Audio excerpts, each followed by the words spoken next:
Dude, it's so lame. I'm just kidding.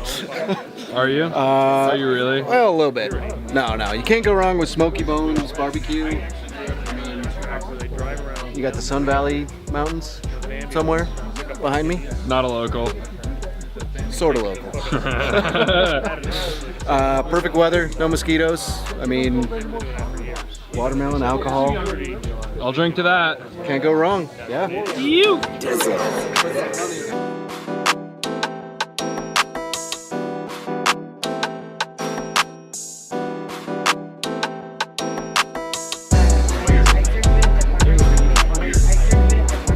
Thank you so much for coming. It's been a long 5 years. I can't believe I've done anything for 5 years.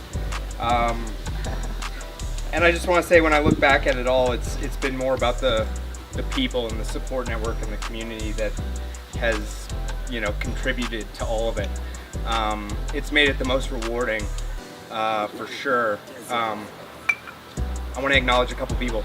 Pat, who was my very first employee before we even had any sales. Like, seriously, 0 orders. Pat was on board. Good friend from the military. Sean, number 2 guy that came on board. Super proud of what you've done in your life and moving on. And well, I'm not gonna make this like my wedding speech and make it like half an hour long. So I just want to say I love you guys all.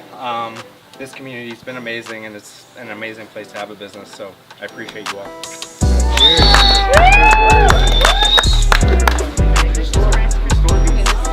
Deploy again.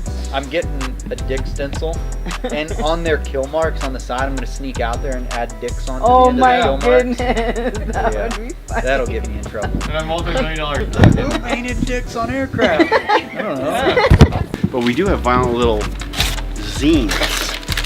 I've wanted to crumple this thing up since Probably the moment I saw it. fairly. That magazine is not useful for anything.